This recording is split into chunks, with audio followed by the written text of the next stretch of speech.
Welcome to this video. In today's video, we have started a new series for the IGCSE Economics syllabus.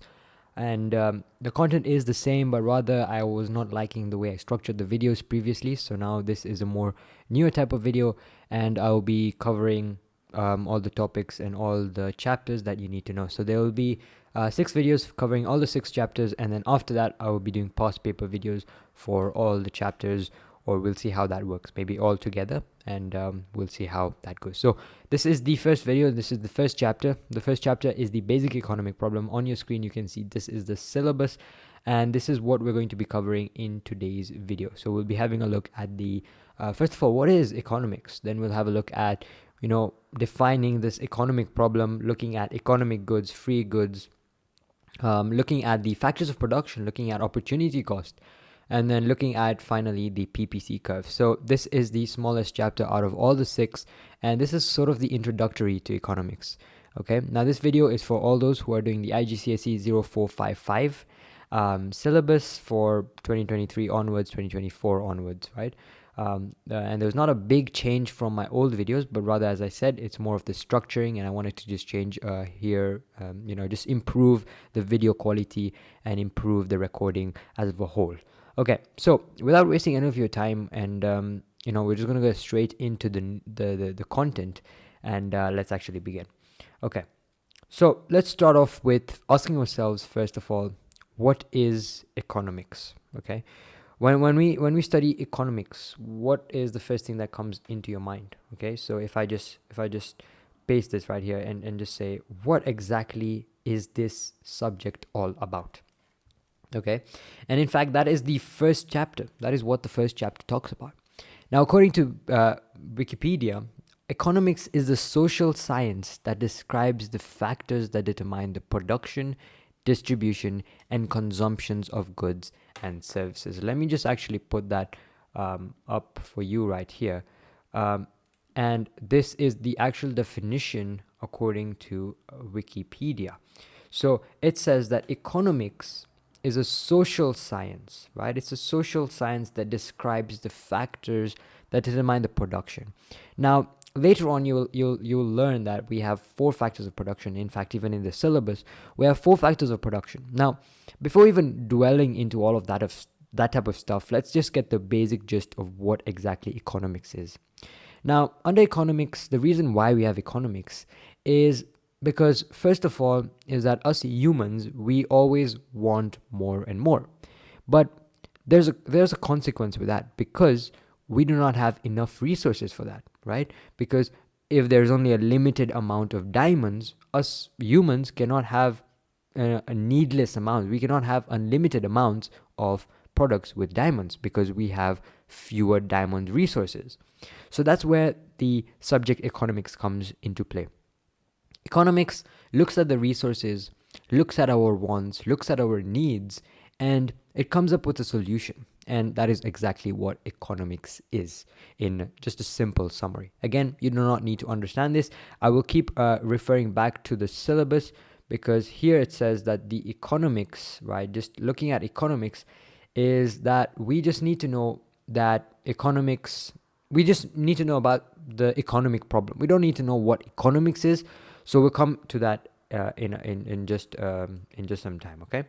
So with that being said, let's go to the next part of this, and now let's have an actual look at what exactly the nature of the economic problem is. Let's have a look at the nature of the economic problem. So I'm just going to paste that right here. Okay. So let us reduce the size. Okay. Let's look at the nature of the economic problem. Okay, what comes under the nature of the economic problem? Now, this is actually where the fundamentals of economics starts from. Okay, this is actually why we have economics. It's because of this economic problem. Now, to define economic problem, what you need to understand is that, let's say I have this product here, and let's call this product A. Now, us humans, we always want more and more, right? It's just the human nature, right? It's the human nature to want more. For example, if I have, let's say, a Ferrari, right? I've bought a Ferrari. As a human, I'm going to get tired of that Ferrari and then I want a Bugatti, for example, right? That's just an example of that. Or in a more like simpler term, let's say if I have a gold watch, okay, then I want a diamond watch now. After I have a diamond watch, I want a Tanzanite watch, okay? I just want more rare and rare because that is just what a human wants. That's the human nature. I want better and better, right? And that's okay. That's right. That's understandable. If I have a smaller house, I want a bigger house. If I have a smaller car, I want a bigger car. Okay, and this works for any product.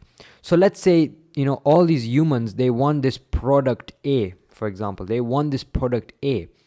Now, to make product A, we have smaller resources here, right? Let's say, for example, product A is a house. Okay, what is comprised of a house? We have wood, we have metal, we have glass and stuff like that. That makes up a house. Now, we don't have unlimited wood, do we? Right? We have to cut down trees, and that removes the wood.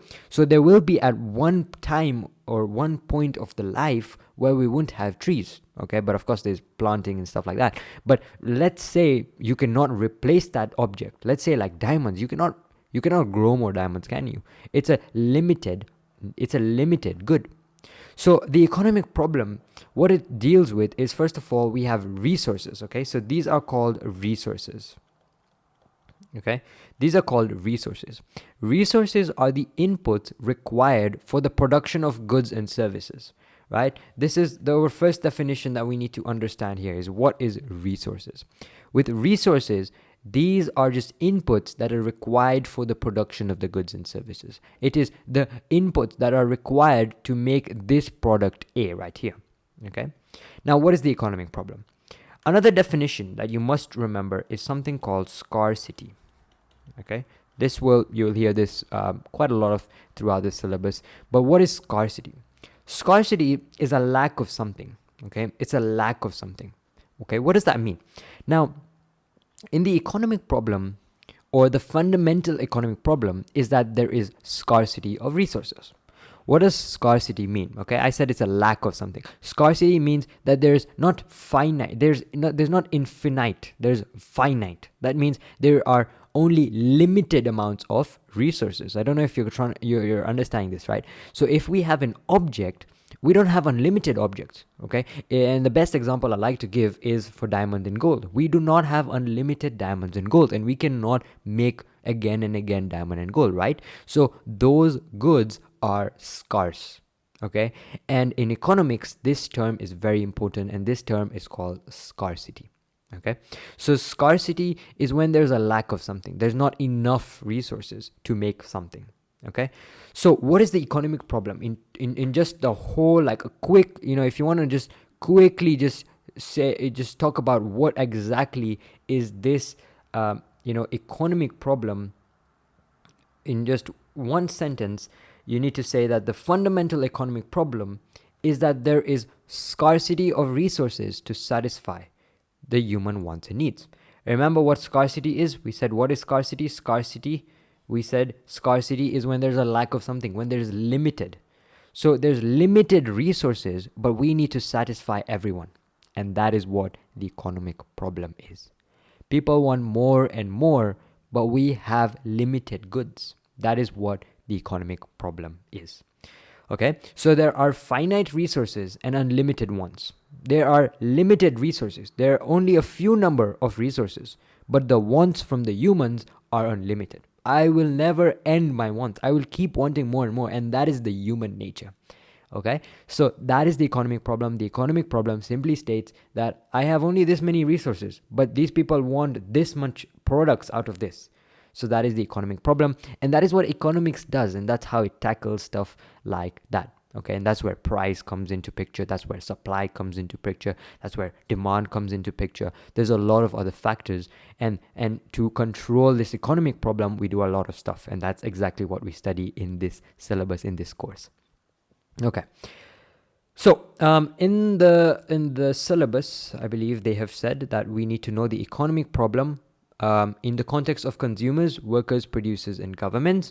And you will understand this more later into the syllabus, because when we talk about, like, for example, the consumers. For a consumer, stuff like diamond goods, that is my scarcity, or that is my economic problem. For governments, the economic problem would be employment, and okay, not actually employment, but there'll be other contexts of in terms of government, but that will come later on. Okay, so we will look more into the different types of goods and stuff for the government and the producers and the workers, right? For producers, they look at the different products that make the different resources that make their products. So those resources are finite resources, and there's unlimited ones. So that is exactly what the economic problem is. So I'm hoping you've understood what this economic problem is in a simple, like, terminology. The economic problem is when we have fewer resources, or we have limited resources, and we have unlimited ones. We want to make 100 diamond watches, but we only have 50 diamonds. Example of this is just a quick example. And how do I control this? Like, you will learn this later, but a quick way to control this: increase the price so that not everyone can afford it. Because diamond, that's the reason why diamond is very expensive. It's because there is limited of that amount. So only the rich can afford it. So all the people, because I want diamond, but can I afford diamond? No. So, like that, I can be eliminated.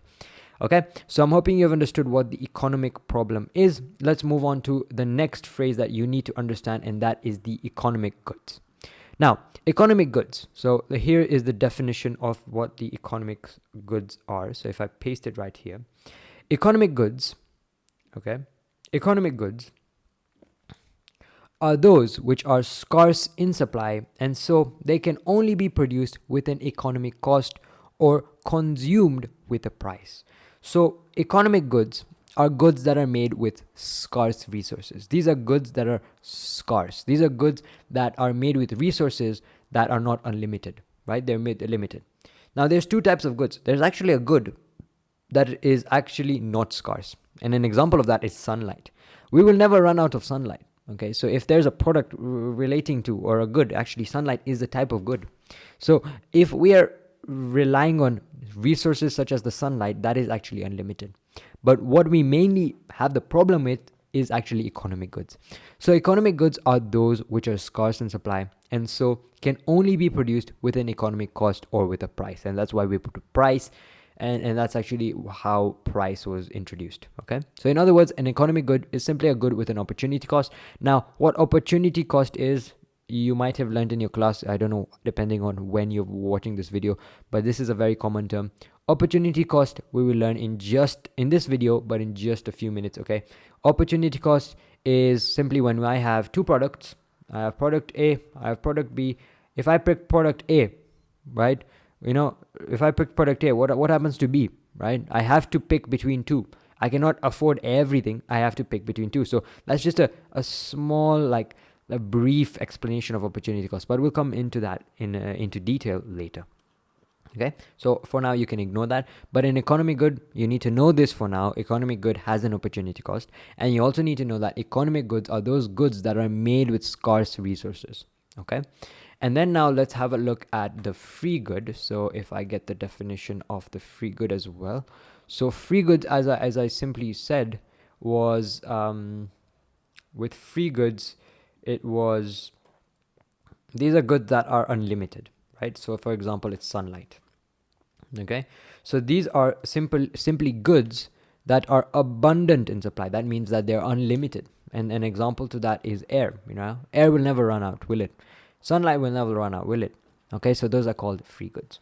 So very, very important to understand the difference between an economic good and a free good. We need to know first, an economic good is a good that are made of scarce resources. It has opportunity cost. It's made up with resources that are limited in supply. And free goods are goods that are abundant in supply, meaning they never run out. They're unlimited. For example, is air. For example, is sunlight. Okay, so you will need to know, or you will need to understand an examples of that. So in case they give you an example, like for example, they tell you, give an example of an economic good. Okay, so you would say a diamond watch, a Ferrari, there's many options. And then there's like free good. Now, I don't know if I've talked about this, but we usually like to, this is kind of common knowledge, but we need to know what a need is and wants. We need to know this, right? And I'm not sure whether we talk about this later. We do not talk about this later, I think. So let's clear it right now. This is a very small topic. This is a very small subtopic, actually. But we need to know what needs are and what our wants are. Now, a need is something that is necessary, okay? Something like shelter, something like food, okay? I need this to survive. It's a need, right? It is a must to have it. And wants are something that I can live off with. I can live without it, but it's the human nature for the wants, right? For the needs, an example, as the best example I would like to say is food, right? You need food, right? It's a need. You cannot live without this food, right? But with wants, they're all luxuries. Mostly we define this as luxuries, right? A want is a luxury. A need is a necessity. Okay, that's all you need to know. To be honest, that's all you need to know. In a simple explanation, is a need is a necessity. It's something that I have to. I cannot live without that. Shelter, I cannot live without it. I cannot. Of course, I can, but in the long run, you cannot. Food, you cannot. Water, you cannot. Right? Stuff like that. So those are needs. Those are products, or those are the human needs. And a human want is a luxury, right? I want a car. I want a fancy house. I want a very good bed. There's many examples I can give. I want a better kitchen, or there's so many examples, right? So those are wants, okay, and those are luxuries, okay. So I just wanted to introduce that right now in the start, because you will be hearing a lot of need, want throughout this entire course. So it's very important to understand what I mean by needs and what I mean by wants. It's a simple topic, but you need to understand that. Okay, so far I'm hoping you have understood what the economic problem is. The economic problem is in again, I'm going to say it again and again, is when we have scarce resources and unlimited ones. Okay, that's just a simple definition. Then we need to know economic goods and free goods. We need to know the difference between them. We need to know an example of economic goods. We need to know an example of free goods. And then finally, you need to know the difference between needs and wants. So I'm hoping so far so good. We've just done a quick introduction of this course, actually, and what we're going to be studying throughout this entire syllabus. Now, a very important part of this chapter is the factors of production. Okay, so now I'm going to introduce to you what exactly these factors of production are. Okay, so when I'm talking about factors of production, what exactly is these factors of production? So let's now have a look at factors of production. We have 4 factors of production. Okay, and first of all, actually, let's define factors of production. You don't need to know what factors of production is, first of all. And I think if you want the exact notes, if you want the exact stuff that you need to know, you look at the syllabus. That is the best thing you need to know. So do I need to know the definition of this? You look at the syllabus, okay? Because in this course, my main aim is for you to understand everything, okay? Because economics is a subject where you have to understand every topic in order to answer the questions, especially those 8-mark questions. You need to understand the topics in order to answer them. Okay, so some people, they say this textbook is giving so much unnecessary information, this video is giving so much unnecessary information. It's actually not unnecessary, and in fact, in my videos, I will only give you the knowledge that you need to know. Okay, and that's maybe the difference from me to the textbook. Yes, I might give extra examples. Yes, I might give extra information in terms of, like, you don't need to know some more detailed stuff, but it's only for your own understanding. Okay, always revise according to the time you have. This course is very helpful if you go over each, make your notes, look at the notes, look at the syllabus, and you can memorize according to that. So watch these videos, understand the topic, then go and revise the notes, go and cram the notes, and that's how economics is to be done. Okay, but let's not go over to that route. Okay, let's have a look at what the factors of production is. So I said the factors of production are just resources. Okay, resources are also called factors of production. Okay, and we have 4 factors of production, and I like to remember this by CELL. Okay, but of course people will just remember this. You don't need a mnemonic for this. You just have to remember, because they're told so many times, they're mentioned so many times that you'll just remember them. Okay, but just for the purposes of this, I'm just going to say you remember it through cell. Okay, so we have four. The four are capital, enterprise, land, labor. Those are the four. Okay, and we're just going to go straight into the factors of production. Let's not waste any time. Let's go straight, and you will understand as we go on. You will understand as we do it. You will understand as we do it. Okay, so let's start off with land. Okay, let's start off with what land is first of all. So let's start off with what land is. Okay, so let's start off with what land is. Now, land are all natural resources in an economy. That's it. One sentence. We're done. Let's move on to labor. Okay. Yeah, I mean, that's kind of it. Self-explanatory. Land. What is land? These are natural resources that are on or inside the surface of the earth. Okay. So those are natural resources in the economy. So this includes the surface, as they said here. And these are like earth, lakes, rivers, forest. These are lands. Okay. These are all natural resources. These are resources that I obtain from the earth. Okay, diamonds, gold. I don't know. I've been saying diamonds a lot throughout this video. I think we will change the examples in different videos so that you guys don't get bored of me saying the same example again and again. But let's keep it diamonds. Okay, diamonds is a very good example in economics and cars and stuff like that. So if you see me mention these types of stuff, that is just easy to explain. I think easy to understand as well.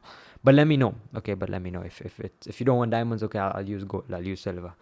But yeah, so land is all natural resources in an economy. I think that's pretty straightforward. So anything I find on the land, anything I find inside the land, those are all called land. Okay, so under the factors of production, all natural resources. Now, for all factors of production, we need to always mention the reward. Okay, we need to always mention the reward. So we will need to know the reward for land. We will need to know the reward for labor. We will need to know the reward for all of the other two. So the reward for land, okay, the reward for land is actually rent. Okay, and this is something that you just need to cram, right? The reward for land is rent. Okay, something that you need to just cram.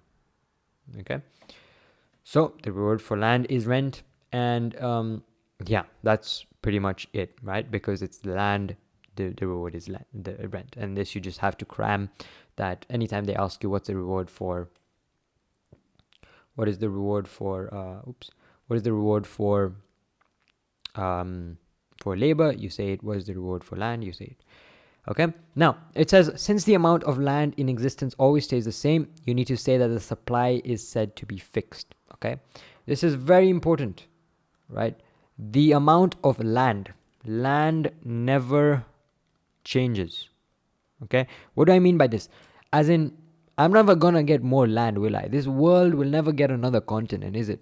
It's never gonna, unless like it splits or something, but it's never gonna add more resources. I'm never gonna just discover more diamonds. Of course you can discover, as in it just doesn't generate, right? It doesn't keep adding land. It doesn't keep adding these natural resources. So these natural resources, we need to say that the supply is said to be fixed. Okay, so that's something that I just need to add in case you didn't know that. So you have to have a look at that as well. Okay, so land never changes. The land never changes. Okay. And another thing you need to have a look at in any of the factors of production, we need to look at the, they always say the quality. And the quality, yeah, let's look at the quality. Okay, what about the quality of land? Now, the quality of land depends upon the fertility, soil type, weather. Now, you might be asking myself, well, why are you talking about this stuff? Why are you talking about quality? Why are you talking about said to be fixed?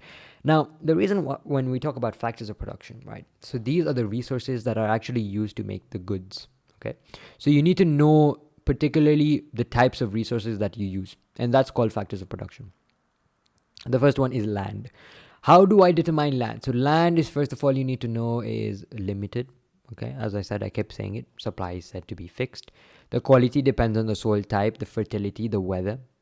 Okay, and also you need to mention, now I can introduce this, is something called mobility. Okay, mobility is you don't need to know the definition, but mobility, the what the meaning of mobility means is how easy I can change the use. Okay, that is mobility. Now we have two types of mobility in economics. We have geographically mobility, and we have occupationally mobility. Okay, so land is, first of all, I cannot change land, I cannot move land around. So we say that land, okay, we say that land is geographically immobile. Okay, we say that land is geographically immobile because we cannot change land around. We cannot take land from point A to point B. We cannot.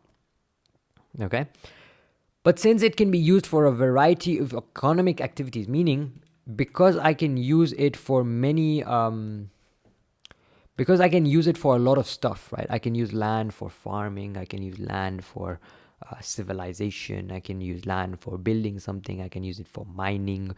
Land has a lot of uses. So we say that land is occupationally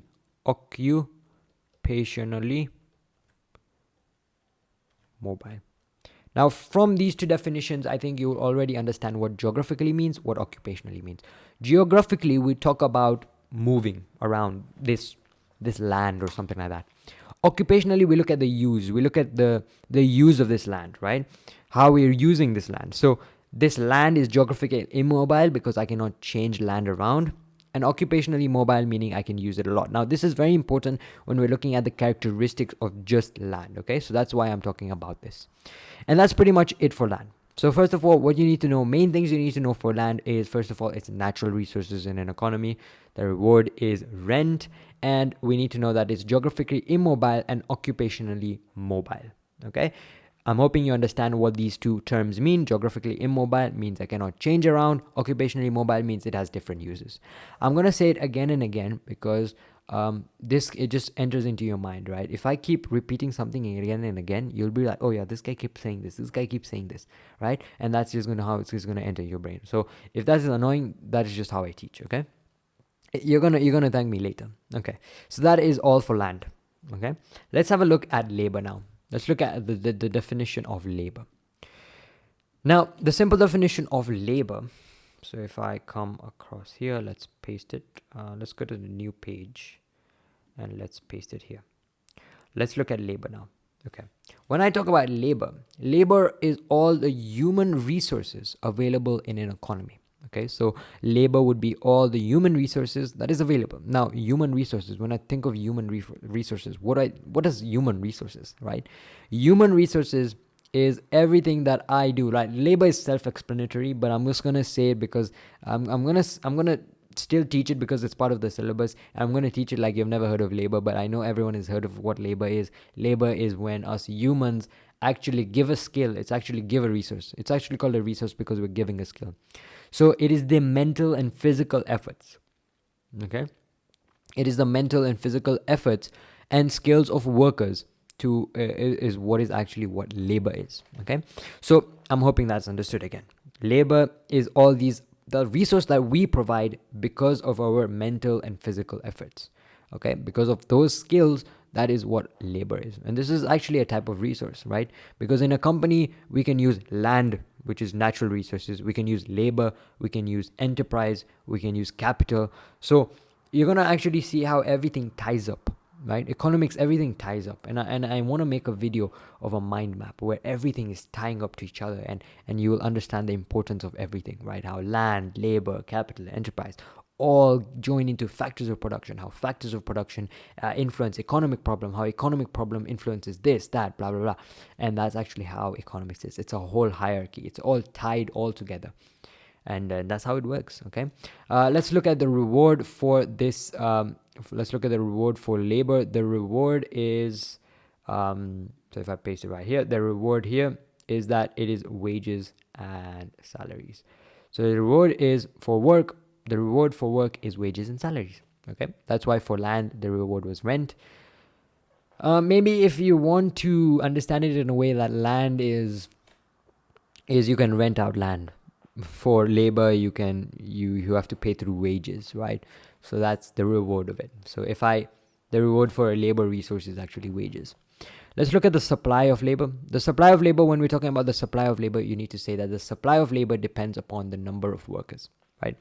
And what is this dependent on? Now, we have a whole topic on workers later on the syllabus, so I don't want to go that much into detail, but the supply of labor in simple terms is depending on the number of workers, and this depends on the population size, the years of schooling, the retirement age, the age structure, and a lot of stuff, and you learn this actually in a future chapter. So I'm just using that knowledge and applying it here. So the supply of labor depends on a lot of factors, and one of the factors is actually the population size. If I have a big population size, I'll have more labor, right? If I have workers at like an age above 18, I'll have way more labor. I'll have way more workers. If my retirement age is much higher than another country, then my labor will be more, okay, because there'll be more people working. So that's actually how the supply of labor is influenced. And the number of hours they work is also influenced depending on the number of holidays, the length of sick leaves, if it's a full-time, part-time, so on and so forth. So two things that you need to know for supply. One is the supply of labor depends on the number of workers, and I gave factors such as population size, retirement age structure, and the number of hours that they work depends also per country-wise, and it would depend, for example, number of holidays, sick leaves, length of sick leaves, part-time, full-time, so on and so forth. When talking about the quality, did we talk about the quality of land? Yes, we did. So we talked about the quality of land, and we said this depends on soil type, fertility. What about the quality of labor? When we look at the quality of labor, we say that it will depend upon the skills and the education. So quality depends on the education that you have, right? If you have a degree, a master's degree, it depends on the education you have. So that depends on the skills, and that's actually how the quality is affected. So with land, the quality affected by the soil type, weather, and for labor, it depends on the education. Okay, now let's look at the let's look at the mobility for this. Okay, let's look at the mobility. So coming across to mobility, let's look at the mobility of labor. Now, the mobility of labor depends on various factors. First of all, labor can be very occupational mobility, highly occupational mobility, but it depends again on the type of job. Now, if I have the right skills, so if I have the right skills, right? If I have the right skills, okay, then I can keep switching my job, right? The use is different, right? I have a lot of use, right? The ability to change jobs. That's what occupational mobility is. The ability to keep changing jobs. So if I have a lot of skills, if I have the right skills, and if my skills are improving over time, then that means that, I will be highly occupational mobile. What about geographical mobility? Geographical mobility, as we said, it's how I change the location for my work, for example. And this depends on a lot of stuff. For example, family ties, right? If my family is in this country, maybe I don't want to switch my job to another country. Or costs or visa, stuff like that. Laws and regulations on travel and work could be another limiting factor of going to another country, okay? But it is geographically mobile. So both, it is occupationally mobile and it is geographically mobile, but they both have their factors that you need to understand, okay? So that's what you need to know. I'll put a website link of all the notes that that you need to revise. So after this video, go over that and have a look at that as well. Okay, let's go over the next factor of production, and the next factor of production is capital. Okay, this was a short one. Capital is just man-made resources. Okay, capital is just man-made resources. So let's define capital. Okay, let's define capital. Capital, as you can say, are all man-made resources that are available in the economy. And these are all man-made goods. An example here would be machinery. Those are all capital goods. And these goods, to understand whether it's a capital goods help make more capital goods or help produce other goods. Okay? So it's a good that helps make other goods. An example for this is when you're making a car. You see, even in these notes here, they're using cars and as an example. So it's just a universal example, right? It's just like if you do computer science, and in my channel I do teach computer science. They always teach print hello world. It's just a universal type of code. But let's not swift all the way to that. But capital is a good that makes other goods. Simple terms, very easy to understand. What is the reward of capital? The reward for capital is interest. The reward for capital is, in fact, interest. Okay, so the reward for capital is interest. Okay, the reward for capital is interest that it receives. So far we've had a look at land. So land, what is the reward? It's rent. What is the reward for labor? It is it's wages. It is salaries. What is the reward for capital? It is interest. Okay. Now the supply of capital depends on the demand of goods. So if there is a lot of demands for cars, the capital goods will increase, right? So that's just how the supply of capital depends on the demand for goods. The quality of let's have a look at the quality. The quality of capital depends on how many good quality products can be produced using their given capital. Okay. For example, if you have better technology, if you have better machinery, you will have better goods, better quality goods. So depending on your capital good, so depending on how good your capital good is, your goods will respond accordingly. And when we're talking about mobility, we just say that first of all it depends on so if I can actually show you here that capital mobility depends on the nature and the use of this capital good. So if I just paste it right here, is that capital mobility depends actually on the nature and the use of capital. For example, an office building is geographically immobile, right? It's still counted as capital because I'm making more goods, but it is geographically immobile but is occupationally mobile, meaning it has many uses. An office building has many uses, but rather I cannot move one building from here all the way till here. It's just geographically immobile. So again, it depends.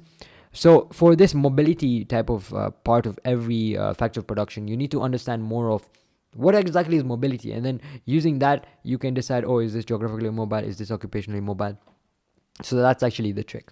So there you go, that is capital done. We've done labor, we've done land. Let's move on to the last one, and the last one is actually enterprise. Okay, so enterprise, what is enterprise? You might know enterprise outside of what economics is, and this is, again, I'm assuming you've never done economics, but enterprise is so if you might have heard of this outside this syllabus, but enterprise is the ability to take risks and run a business venture. Okay, so an enterprise is me if I decide to take risks, right? And the keyword here is actually risks. It's the ability to take these risks, and that's actually called an enterprise. Okay, so a person who has an enterprise. Now an enterprise is actually the firm who takes this risk and starts this business.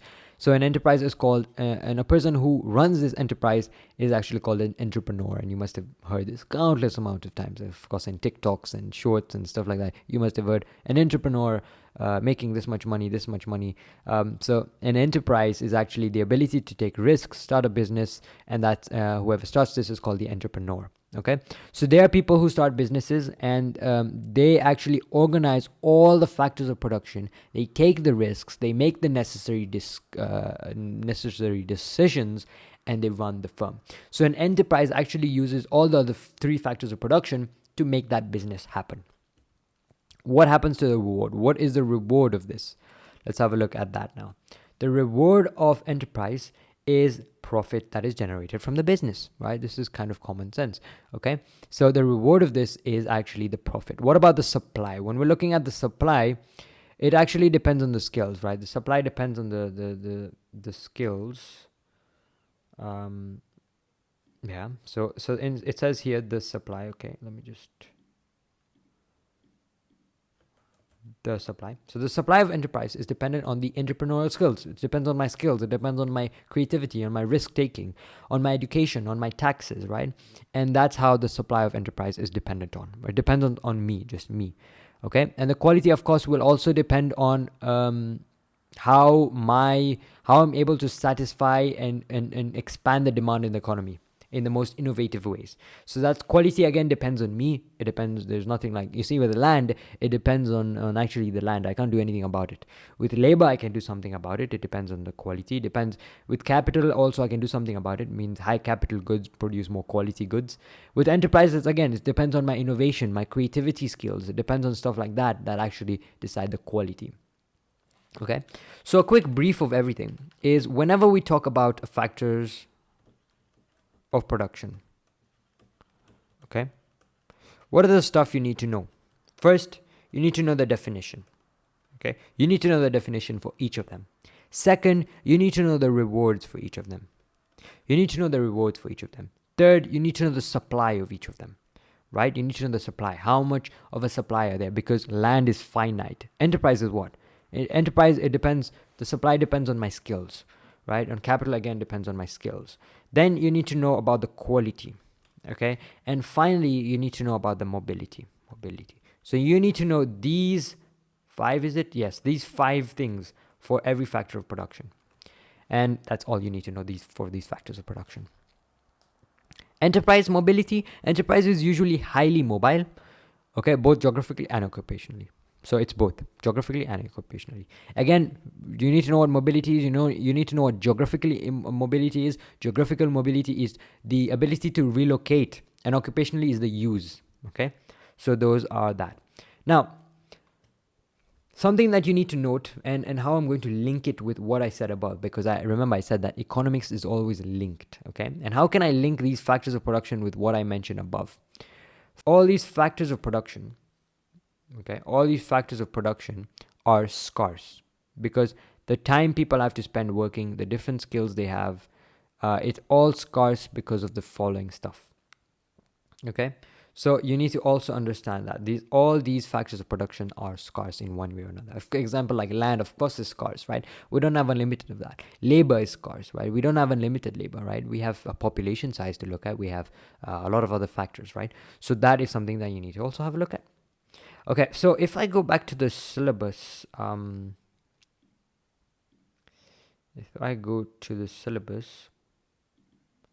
right? If I look back to the syllabus here, we've covered the economic problem. We've covered the factors of production.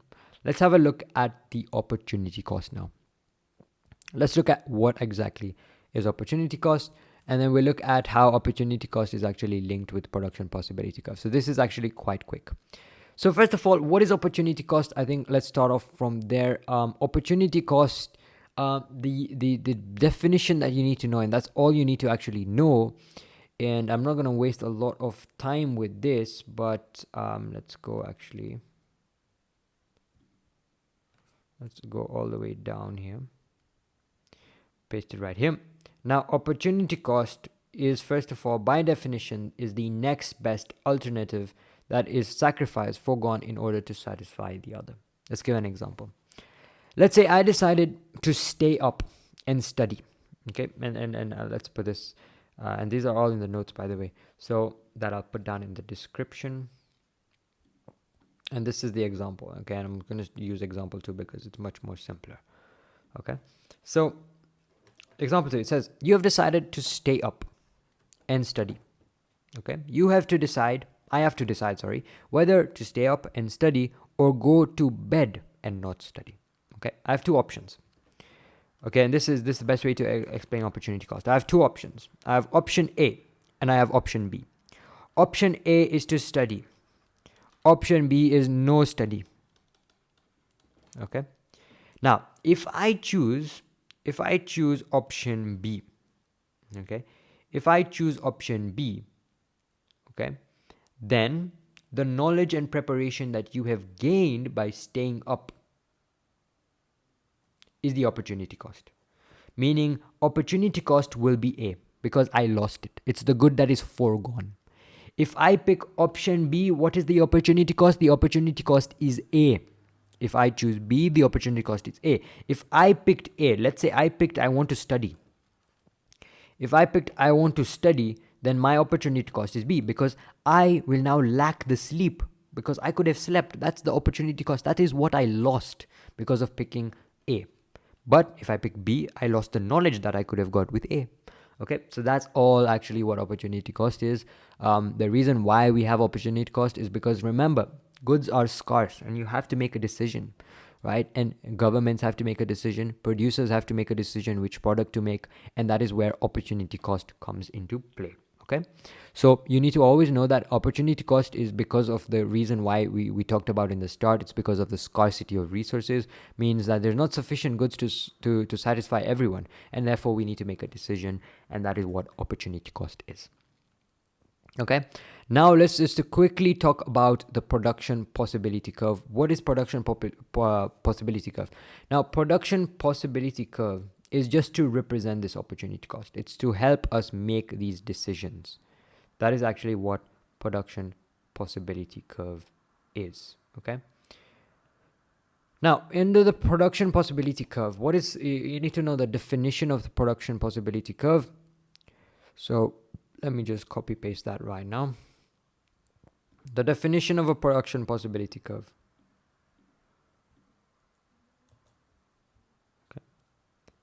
This is the definition of a production possibility curve. Okay, a production possibility curve diagram shows the maximum combination of two goods that can be produced by an economy within the available resources. Okay, so it's basically a diagram. Okay, that shows the combination of two goods. It shows the combination of these two goods. Okay, in an economy with all the available resources. Okay, now yeah, so that is what a production possibility curve. How does it look like? Let me try to draw it. So if I try draw it, a production possibility curve will look something like this, okay? Where we will have good X here, for example, and we will have good Y here, okay? We have these two curves. Now, with PPC, what you need to mainly understand is the different points that you need to have a look at. So the main 2 points is that if the point is X, if the point here is like, if it's outside this curve, right? If outside this curve, then that means it is called unattainable. Okay, so this means it's called, if the point is here, that means it is unattainable. What does that mean? That means that there is it's more than how much resources are existing, right? Means I cannot make it because I don't have those resources. It's way beyond the scope. And if the point is inside here, that means it is inefficient, because this means that I have so many resources, but I'm not able to maximize the use of it. Because if my point, now, what you need to understand in the PPC curve is there are different points on this curve. Okay, and I've just explained one of them, or two of them. So if it's outside, it's unattainable. That means I don't have those many amount of resources to actually make it. And if it is inside, that means that I have so many resources, but I'm not using them properly because it's below the curve. And if it is near the curve, that means that I'm efficiently using all the resources. And depending on, let's say I pick good X, good Y, depending on the different points. Now, another main thing that you need to understand is the two types of shifts. Okay, there are two types of shifts. We have an outward shift and we have an inward shift. So we need to understand the different things with an outward shift and an inward shift. So let me just show you what that is. Okay, so for an outward shift, we need to understand why an outward shift can happen. Okay, because a PPC curve can shift, and we need to understand why an outward shift can happen. So according to this, it says an outward shift could happen when I discover more raw materials. So it's an outward shift because, as I said before, remember when it's outside the curve, that means I don't have enough resources. But when I find these resources, it's going to be an outward shift. So that means this curve will go from here to all the way here. So it's going to shift outwards. Okay, that's what an outward shift is. Then if I get new technology, right? If I get new technology, improves the efficiency, right? Improves the productivity, there will be an outward shift. If there is an increase in labor force, maybe the number of schooling years have reduced, there is an increase in the labor force. That's again an outward shift. An outward shift in a PPC means that there is higher production possibility, which will lead to economic growth. Now this economic growth, again, we're going to understand all these small tiny definitions later on in the syllabus. Let's go with inward shift now. Inward shift's almost opposite, but there's different reasons to how an inward shift can actually happen.